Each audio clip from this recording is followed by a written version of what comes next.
Hey everybody, Leslie Gray here. Welcome to the Chronicles of Les Mo podcast. Today we sit down with Anna Woods. Now Anna is a certified trauma-informed life and grief coach. And this conversation comes at a great time, especially now it's Mental Health Awareness Month. Now, Anna shares her journey through her own grief, to her love for God, through her career and college life, and I call her a Renaissance woman. So it's an interesting conversation. I encourage you to sit and watch the whole thing. And with that, here we go.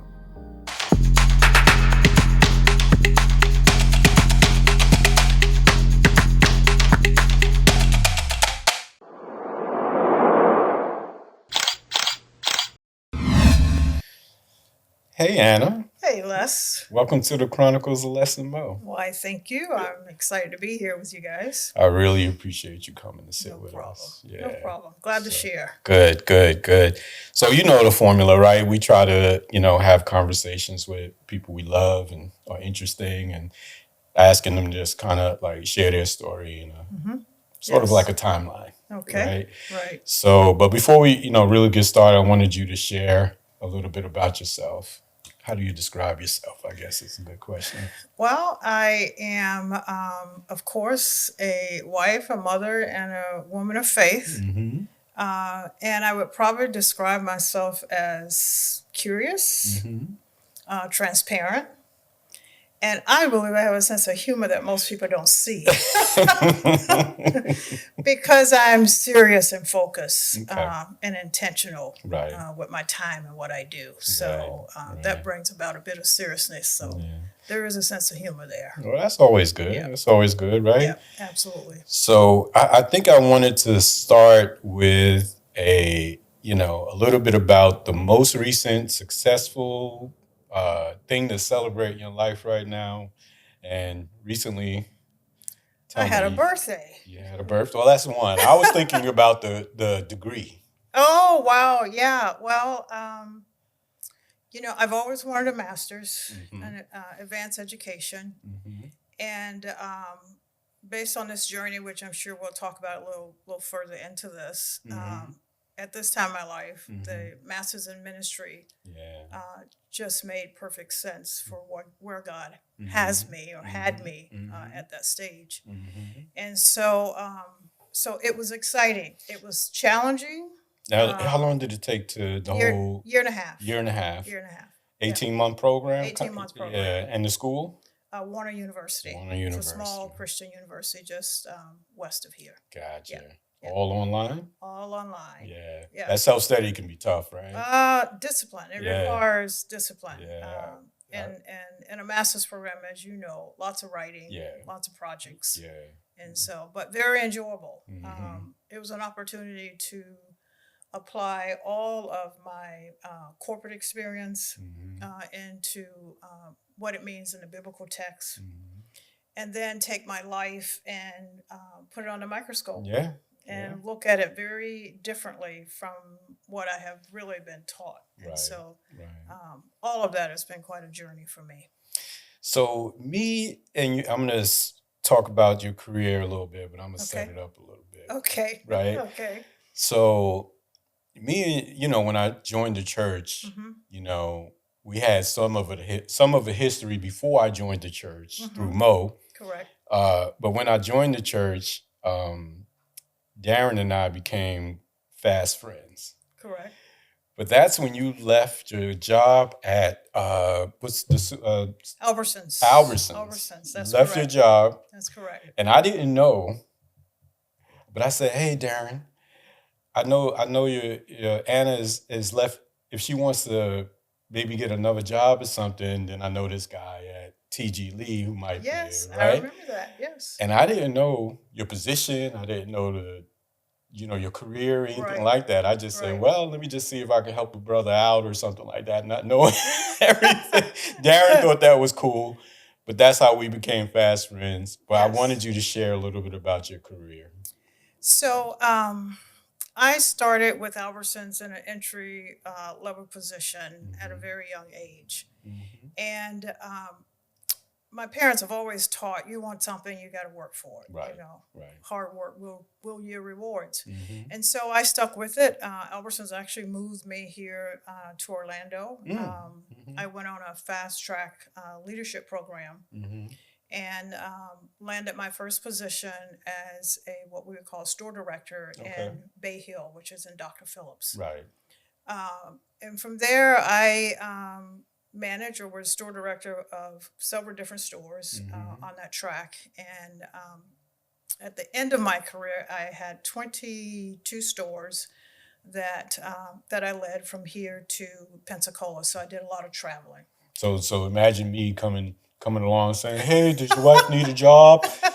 I felt so foolish after I found out your level. Well, I will say that in that career, most people, when you tell them you work for Albertsons or for a grocery store, I'm not sure why, but they naturally think you're a cashier or department manager. Believe me, Or my apologies. If I haven't apologized already, I'm apologizing now. No worries, no worries. Ultimately, Albertsons paid for my first degree. Right. Yeah.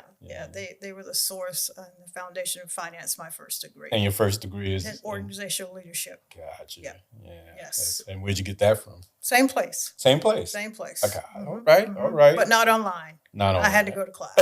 That was back in the day. I had to go to class. Yeah, man. Yeah. So you left there and decided to take a break for a little while? Well, Albertsons divest almost all their stores right. here. They didn't. You didn't leave. I didn't leave. No, I did not. Right. I was offered to transfer to a couple different states, but we elected to remain here in Florida. And so that meant that, I would be without a job ultimately. Right. I was one of the last of the leadership to be laid off at that time or given severance. Right. And so I took a year off thinking that I was ready to retire, but I quickly discovered that at that age with so much to give to the world, I thought I needed to be active again. So I took a position at Goodwill. Right. I was the senior director of retail operations for about 3.5, 4 years. Do you think people have an understanding of what that even means? Or No. Like the supermarket? So what does that mean? To be a regional director. It means that I'm responsible for all the retail operations in Central Florida, including at that time the donation centers. I had a staff of 6 or 7 that reported to me that actually oversaw the retail operation. I'm responsible for P&L, the profit and loss statement, making sure that the stores were compliant. It really encompassed all facets of business and a lot of HR because it gets into compliance. Yeah. And so that was my responsibility for about 4 years. I tell you, it was when I think me and Darren were working together during that time when you told me. I was like, man, that sounds like a heavy job. Yeah, a lot of stress, but in all of life journey, there's so much that you can glean from the experiences. Yeah. And so I did retire from Goodwill, and as you know, Darren runs Provet Groups, and so I am 49% ownership of Provets Group Inc.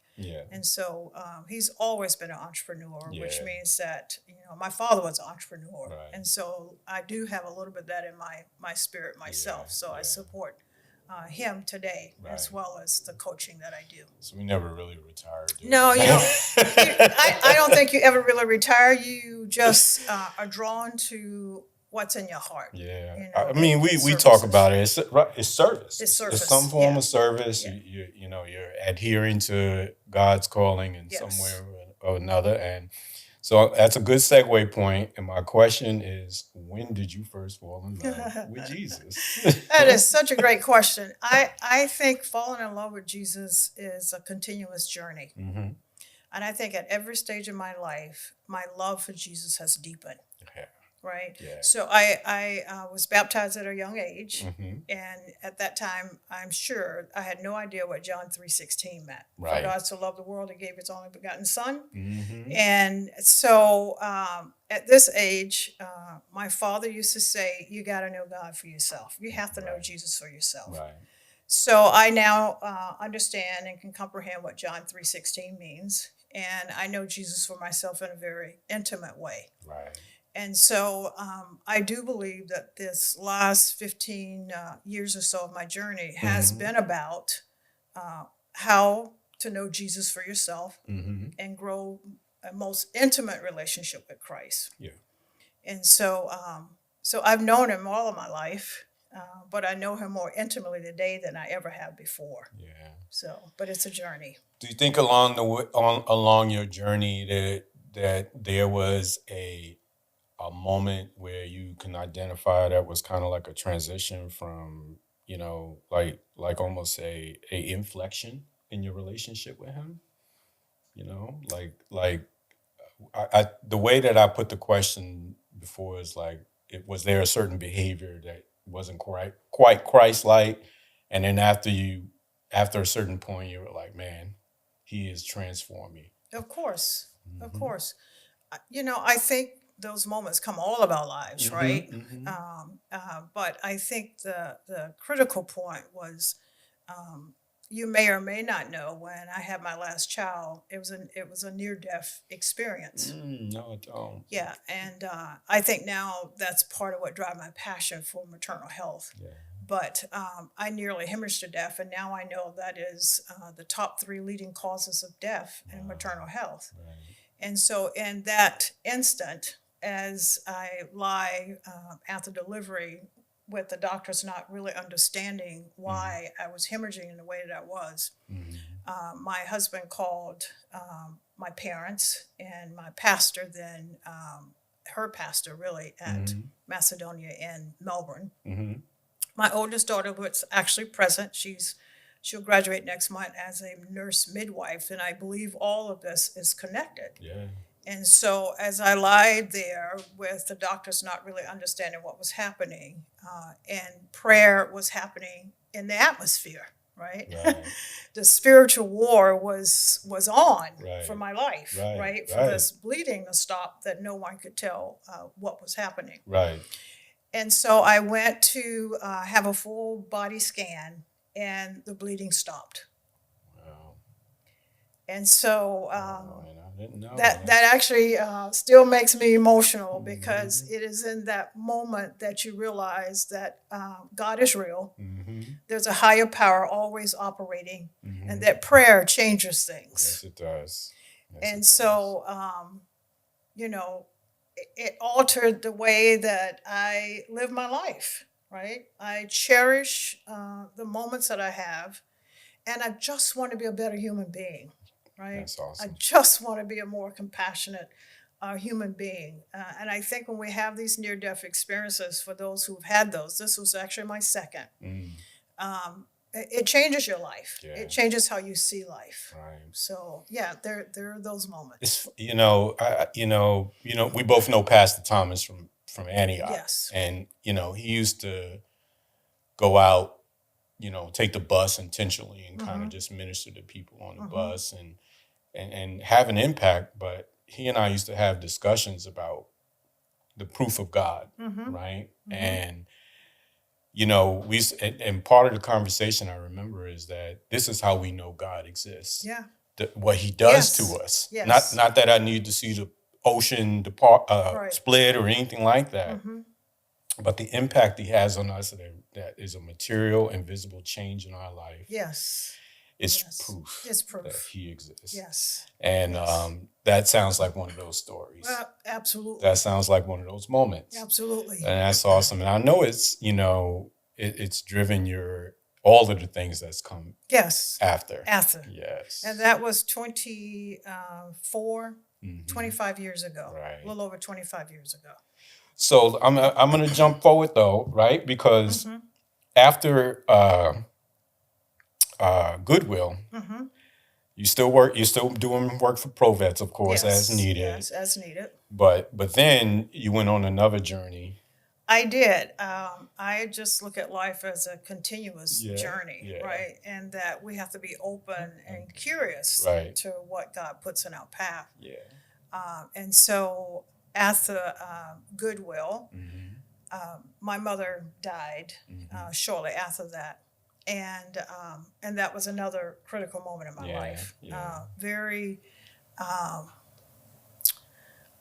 it's hard to put words to it even today, but it changed how I viewed life, but it also changed how I view death. Gotcha. Right. But I needed to, for me, I needed to understand emotionally what was happening. So when my mother died, I felt as if the world was moving, but I was standing still, frozen in this moment of pain. Right. And so I, being the curious person I am, I wanted to understand more about the emotions of grief. Gotcha. You know, what is this thing called grief? And why do I feel this way? And why is it just hanging over my body? Right. And so I've done a few things, right? I did yoga for a while and meditation for a while. To try to address the stress and anxiety that I felt in my body. Right. You know, and what I know now is that we carry grief in our body. Grief is a living emotion, right? It's kind of visibly seen in it's in the way our body it reacts. Can be visibly seen, but it certainly is physically felt. Gotcha. Right? Gotcha. And it can impact your health, your mental wellness. Right. It could lead to anxiety, heart disease, high cholesterol, you name it, right? Yeah. When we suppress the emotions of grief, right? And so I wanted to understand what the emotions of grief was all about, right? How can I move through this, right? So I participated in Grief Share at Antioch. And I actually became a part of that leadership team for Grief Share once it was started. I completed that. I actually facilitated some classes for a short period of time. But I still felt something's still missing. Gotcha. Something's still not right. Yeah. So I went on a search for a educational base program.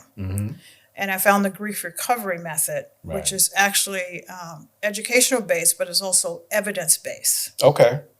And so I had to work through my own garbage first, because what I discovered is that my grief was not just about my mother's death.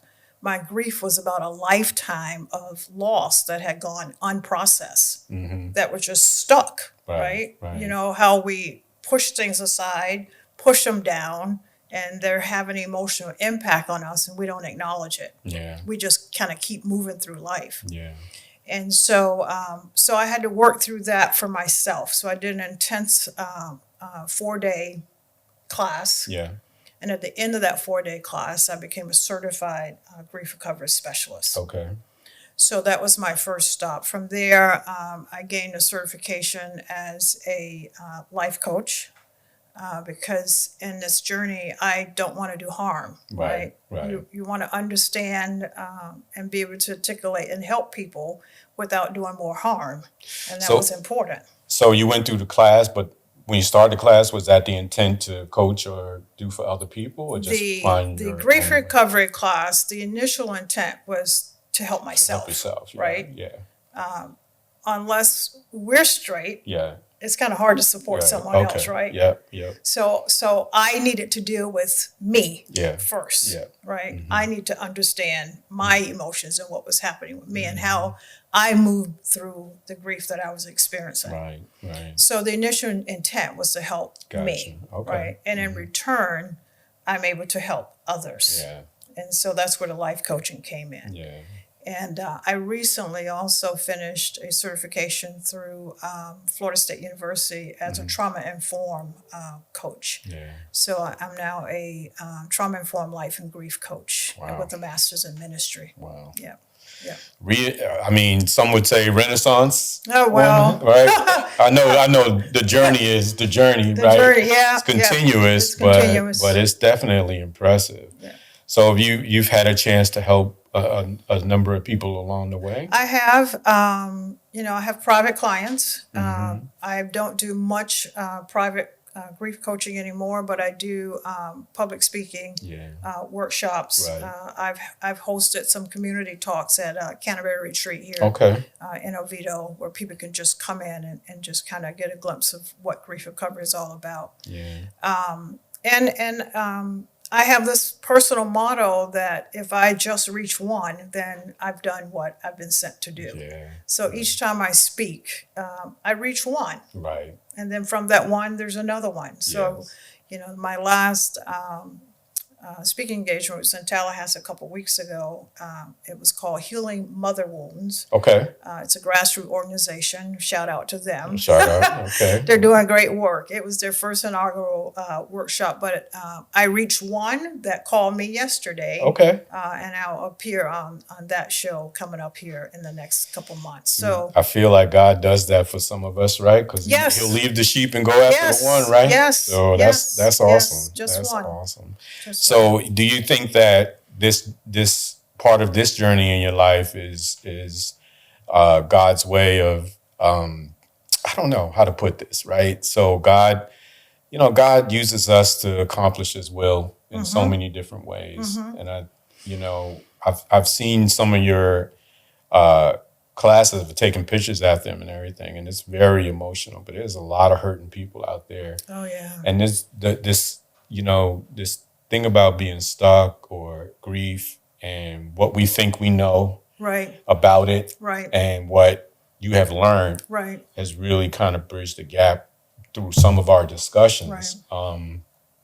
The just for completeness, how would one I know it's probably hard for somebody to self-diagnose, Right. but are there some common things that an individual could kind of hear and say, maybe that's me, and Well- I might need some help or counseling? Yeah, I think the first and the most important thing is that when I was able to have a working definition of what grief is, Yeah.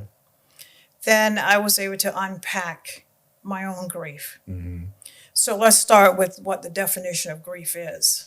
Can we compare that to what we all think grief is? You could, when I give you the definition, Sure. I want Okay. you to think about it Okay. and respond accordingly. Okay. And you maybe identify some things in your own life Yeah. that you didn't recognize as grief, right? Okay, that's fair. Yeah. So grief is a normal and natural response to significant loss of any kind, Of any kind. Yeah. Not just death, Right. not just divorce, Right. right? Can you think of anything that you would call grief in your own life For me, based on that definition? yeah. I mean, well, of course, my mom was passing, but not just that. I would say, I know when I lost my career, or I got downsized about 10 years ago, and I think that there was a period of sadness that I couldn't Couldn't shake. That's yeah. grief. So let me before we go any further, there's two things you said that I want to Sure. just touch on because we do it all the time, Yeah. right? Mhm. I've done it for years. Right. When your mother passed, what does that mean? Did she die? Was it death? At the time, yeah. So the word passing you're using for death, Yeah. right? Yeah. So what does passing mean? In my mind, it just, we use the word to mean that they're not alive anymore. They've Right. gone to heaven or somewhere, if I'm a believer spiritually, or they transitioned. Yeah. So we struggle Yeah. with using the word Yeah. death. Yeah. Yeah. And dying. Yeah. Yeah. Yeah. They pass. Mm-hmm. Yeah. I lost Yeah. my mother, or I lost my father, or I lost my job. It could be the death of your job, but it Yeah. also can bring new life, Yeah. right? Yeah.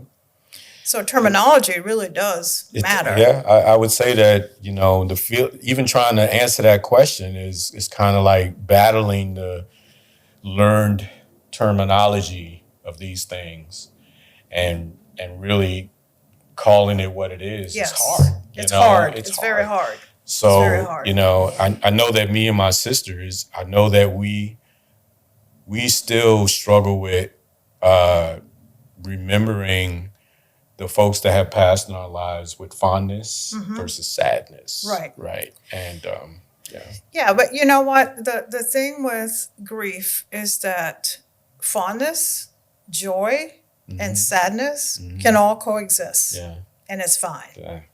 Remember, the definition is a normal and natural response. So your normal and natural response for you is sadness and joy. Yeah. It's okay. Yeah. That's good. We're all uniquely created who we are. So we're going to have the emotional response to grief in very different ways. And there's no right or wrong way to grieve. Right? Because I naturally we might feel guilty about feeling the way we feel, right? Right. Or somebody might come along and say, "Get over it," Yeah, and that's not helpful either. It's not. And the G word I call guilt, right, implies that we have the intent to harm. And I don't believe that applies when we talk about how we feel emotionally about those that we love that are no longer with us. That's good. But, therein lies the journey, right?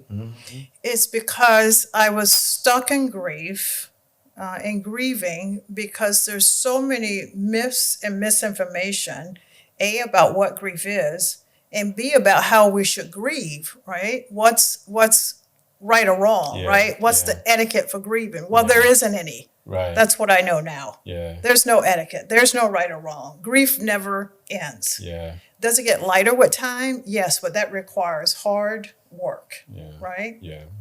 So that's part of why I felt my journey was so necessary, so that I understand grief from that perspective, right? And so the evidence-based work, it works, right? And so one of the things that that was really important to me as I continued this journey as a woman of faith is to ask myself, who was Jesus as a human, right? Emotionally. Yeah. Who was he? And so I went on this search, this biblical search, right? Right. And so I have a few notes here. Sure. So here's what I want to share. Okay. So Jesus wept in John 35 and 37 at the death of Lazarus. Yep. Right? In that moment, he showed compassion and love, right? He showed love in John 3:16. He showed love in John 13:34 through 36. But you see him showing love all throughout the Bible, right? Yeah. In Matthew 21:12 and 13, he turned over the tables at the temple gate. He was angry. Yeah. Right? Yeah. We're talking about human emotions that Jesus displayed. Yeah. So he felt sadness. He lamented over Jerusalem in Matthew 23 and 37. He was disappointed in Matthew 26 and 40. Yep. He was betrayed in Matthew 26 and 50. Yeah. He suffered, right? We just celebrated resurrection, but he suffered in Luke 22, 39 and 40, and he felt joy in John 15, 11. My point here is that most of us ignore our human emotions because we're believers, right? Yeah. We should just pray about it. Yeah. And we're told that, We're right? told that, yeah. However, when you read the scripture, Jesus was human. He came as human, but he was divine, right? I don't want to misunderstand that. Right. Came as a human, but he was divine. He was sent, right?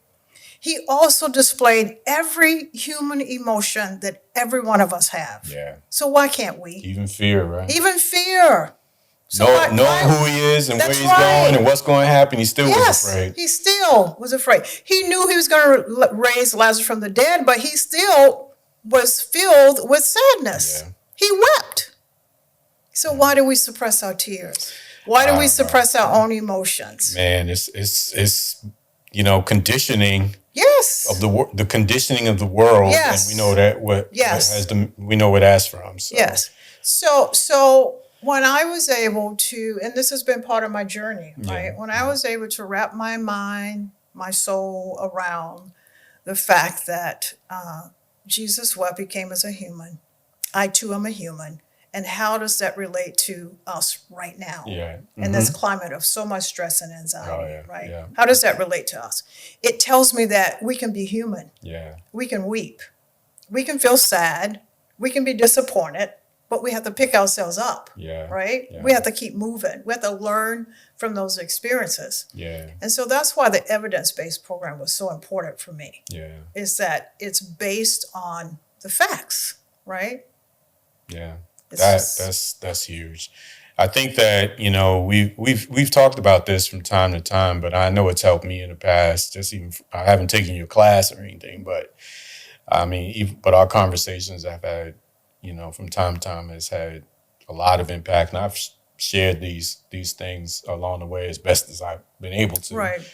But so man, it just always leaves me thinking. Yes. I appreciate that. Got me on camera like, wow. That is the job of a coach. Yes. Is to leave their client thinking, right, and going deeper. Yeah. Because I am intentional in what I do. Yeah. And the goal is to have you go deeper and find purpose. Yeah. In life challenges that creates a sense of joy for yourself, right? Yeah, look at me, I'm getting, sometimes these eyes leak because of the lights. If that's your story, I would tell you to just let it flow, right? Yeah, I would tell you that if you feel the need to weep, then allow that human emotion of sadness to come forth, because it's cleansing. It definitely comes out from time to time. Mo recently retired, and sometimes she'll have a good day, and sometimes it's not so good. But I often talked about that being part of that loss. Yes. Thing that you mentioned from time to time, like even her dad selling his house. Yeah, so things like that. So let's talk about those real. So those are real losses that we all experience, and that we might find is common to man, and not really. Why are you getting so emotional about that? That kind of stuff. And instead of why are you getting so emotional about that, just sit with the person and allow them to get emotional about it, right? That's part of processing that. So Mo retirement is, yes, that's grief. That is a reaction to a significant change in her life, right?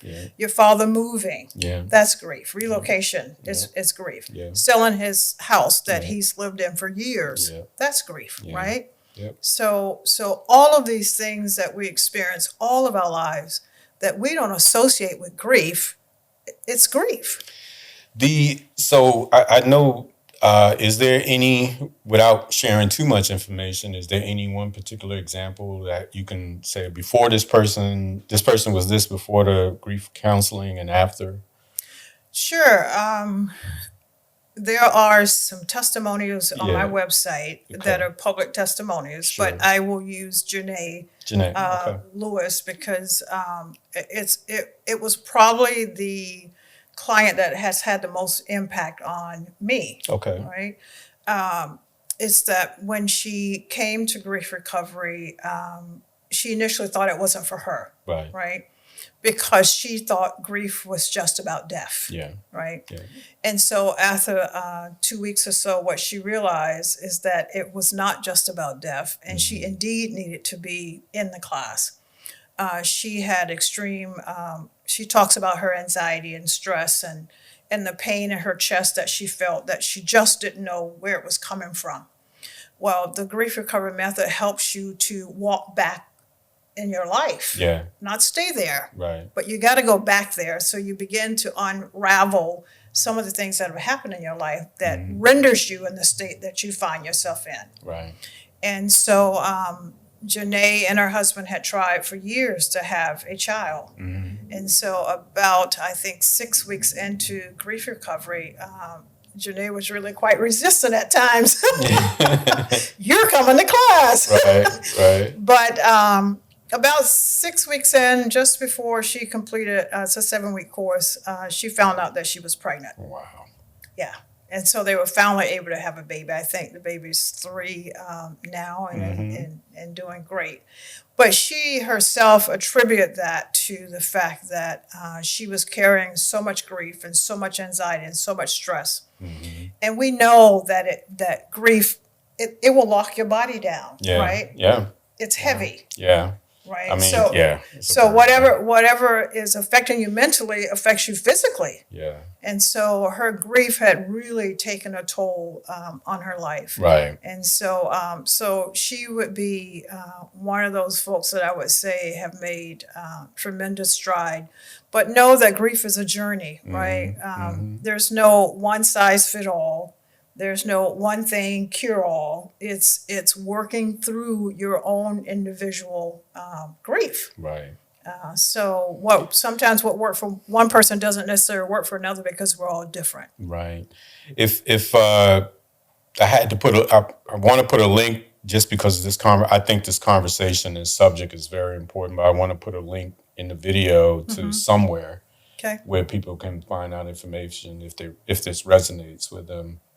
Sure. It's al-woods.com. Okay. It's my website, and I'm on all the social media platforms at ALW Coaching, LinkedIn, Instagram, Facebook. I can be found any of those places. And from my website, there is a couple free download journals that a person can download. And so, anytime. And then my email address is also, they can just contact me through my website if they chose to. But my main focus really is on workshops and speaking engagements, and I take limited clients, individual clients. Well, that's a good segue point. Okay. So I think that, I see, so on your social media personal side, I see you guys doing a lot of travel. Yes. So is this part of the balance of retirement and not being retired kind of lifestyle now? Yeah, I would say it's more retirement and balancing, still giving back to others. And still being engaged in a way that's healthy at our age. I think at every age we should remain engaged somehow with what our passion is. And so, traveling it's a passion, and we thoroughly enjoy it. We just got back from Africa. I was going to ask you. Yes. So tell me a little bit about that trip. Oh man, Africa is incredible. I am not sure what my expectations were, if I had any. Darren had been 2 or 3 times prior. It was my first trip. And I had not really had the desire to go to Africa, but last year it dropped in my spirit. It's time to go. Yeah. And so I don't know. Did you feel like you were returning home to some degree? Some degree. Because when we went to Namibia with Gracia and those guys, I think it was 16, they kept saying, welcome home. And which was kind of like emotional too. It was like, wow. I mean, because like you, when I went, I didn't really have any expectations, but I came back feeling like that. Yeah, I think I came back feeling like, wow, we as Black Americans have no idea. So we went to Johannesburg and surrounding areas, and then we went to Cape Town and surrounding areas. We did all the usual, Nelson Mandela Museum and those things of that nature. But we're coffee lovers, and so we like to engage with the community as best we can and as safely as we can. So we did a couple local coffee shops and had an opportunity to sit with 2 young people. One is a jeweler and one is a guitarist. And I'm probably going to get his name wrong. I believe it pronounced Islam the guitarist. He's on Instagram, both young. One is a Black South African, and the other one is white. She is a variety of cultures and nationality. And so I think it behooves us when we travel to other countries, if we're really going to understand the beat of the country, we have to engage with locals. I agree. And so everywhere we go, we try to engage with locals. So we made contact with at least 6 to 8 people that were local. Yeah. And we actually had lunch with the young couple. Right. And to understand the dialect and how the tribes migrated and separated, and to understand there was only 3 or 4, if my memory serves me correct, tribes, and from that, all tribes came, and thousands of languages across the continent. Wow. Right. Yeah. So yeah, interesting trip. Yeah. I would definitely go back. So we kind of scratched it off our bucket list, but I think it's going to have to go back on before, because we've seen Namibia, we've seen Johannesburg down to South Africa, but there's a whole another aspect up there that I would love to adventure at some point. So as we move forward, right? Let me see. I think I talked about your career.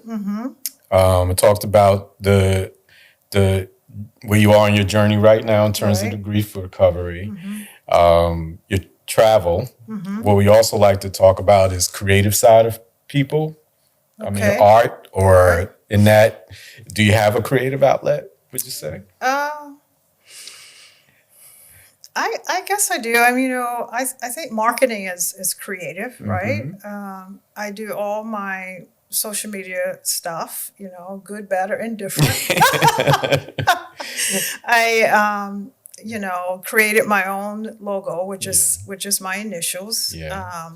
And I just try to keep it simple and straightforward and easy to understand.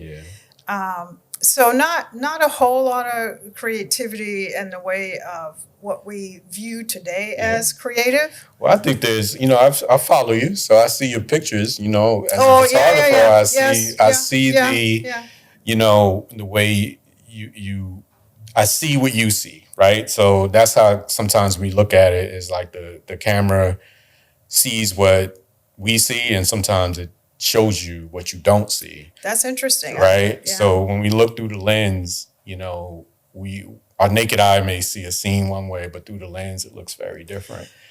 So I see the pictures that you take of the landscape where you're going. And so I was, wanting to understand the impact of all these landscapes that you and Darren have been exposed to over these last, Africa was the recent trip, but before that, it was something it's else. just incredible. It's Switzerland. It's all over Europe. It's, the islands. It's Canada. It's everywhere we travel. And so I think my eye and the camera has a relationship with nature. And the way that I view life is through the lens of nature, right? I often tell the story of a rose bush that my mother had in the front yard, and how she would prune this rose bush every year around springtime. And I used to think as a child, she's going to kill that rose bush for sure. Right. But every year her rose bush came back more brilliant than the year before, right? And so my love with nature, I think, began as a child. And sometimes we disconnect our love for things, whatever that is that's in your heart. And it surfaced as I've aged. And so I think my love for landscape comes from the fact that both my parents are from the country, rural Alabama. Right. They both grew up on farms. Right. I spent most of my summers on the farm, at one grandparent's house or another. So I think in us, historically, who we are merges when we become more authentically who we were created to be. Yeah. So I feel like I'm more in that state of being, and that's the journey that I've been on, is cleansing out the stuff that don't serve my mind, body, or soul well. And so what comes from that is the ability to see beyond the vision of the eye, right? And the camera often will capture what's in the heart. That's why I love it so much, girl. It brings, So interesting you would ask that question, because I had not really thought about, but I take a lot of pictures and a lot of video clips. I capture a lot of special moments. So well, I think the marketing ties in. If I can share my thoughts, is that I see you incorporate your travel into your marketing. Yes. And I've watched it transition from, say, a template on Canva to something that is more personalized and reflective of what you're trying to say. And I think it's over the years, it's certainly resonated with your. Yeah, I think the challenge is how to integrate, how I integrate who I am, truly who I am, into the work that I do at this stage. Yeah. Sometimes it's a little challenging to know where the where the line is. Yeah, because so speaking of that, I mean, I know if anybody doesn't know, we know. Are you still serving as a deaconess? I am not. You're not. Okay. I am not. I recently joined and will serve as part of the Sunday school. Oh, okay. At Antioch. But that's another great question, because I think there comes a time in our walk, if we listen closely to the direction that God is leading us. I clearly heard him say some years ago, you need to go another way, right? I was studying the scripture where they were taking gifts to the baby Jesus, and there was danger in the way that that brought the gifts in. Yeah. I'm paraphrasing. Yeah. And he warned them not to go back the same way. Right. Right. And so as that resonated with me, I heard you need to go another way. Right. The way you're going is not working. It's not effective. Right. And so all of this was happening at the same time as the life coach and my mother dying. And so all of these things were happening at the same time. And so now I the direction that I go, it places me around people and places that I would never have gone before. Right. Right. Speaking to people that I would never have been exposed to before. So I think it just have broadened my bandwidth to touch people outside of the physical building of the church. Yeah. Right. Yeah. I love Antioch. I will always be at Antioch. And I think once you accept the calling as a deacon or deaconess, it's always the calling, right? Right. It doesn't mean that you're not serving. It just means you're serving in a different way. Yeah. So, Larry said that. we serve in a different way. Yeah. And quite frankly, all of our service should look a little different, because we're all different, right? The root of it is still our love for Christ. But how we serve really is different. Yeah. And he speaks to us differently through our intimacy with him. Yeah, he's using us according to his will. Yes. Right? Yes. I think that's Romans 8:28 or something. I don't know. Well, I'm not one of those who can say it's from, which is why I had to read that scripture from my phone, right? I got you. I had to come to grips with that too, right?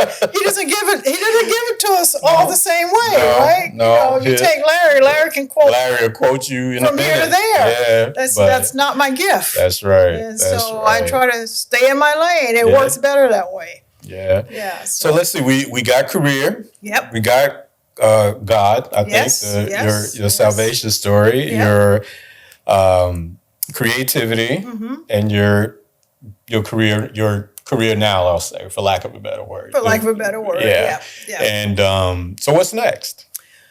I don't know. Awesome answer. I don't know. I flow with the Spirit. Yeah. And where he leads, I follow. Yeah. And so I operate on this just reach one. And so as I reach one, that's what's next. So I never really know what's next, because I never really know who I'm going to reach, right? Pastor Thomas said that to me one day. Sometimes it's just important to be available for what's next. Yes. Yeah. That's awesome. We're not all this pre-planning. That's right. Yeah, we can plan all we want. Yeah. But we know what the word says. God directs our steps. I know that one. Proverbs 16:9. Yeah. So I like to say I just flow with it. I'm the girl that likes to take her shoes off and walk on the grass barefooted in the backyard, right? Nice, yeah. I go out in the backyard, and I have 30 orchids that listen, and they don't talk back. So I enjoy hobbies, right? I love to walk. I walk 4 times a week, and Saturdays I walk with a group that's called Black Girls Run. The Oviedo Oviedo flock is what we're called. So I'll do that in the morning. So I just kind of flow with life. I love life it. is good. I love life it. is good. And thanks for coming and sitting with me. Thank you for having me. I appreciate it. Oh, before but is there anything that I need to share or you want me to share on here, or are we okay? I think we're okay. You know Okay. what? You know what I will share, and I think this also is part of the journey is that Darren and I, we have collectively 4 children and 2 grandchildren. And so we're a blended family, Yeah. right? And so we work very hard at knitting our blended family together in a way that represents love and compassion and all of their differences, right? Because we're all different. All the children are different. We have 2 grandkids. And so I think it's important that there's so many blended families out there to know that love supersedes everything, every conflict that ever comes up. Right. And the compassion that you show for your children, whether they're your biological children or not, that love and compassion is the knit that brings the family together. Awesome. And so that's really important. So thank you for allowing me to share that bit You're welcome. of information. Okay. Yeah. Thank you so much.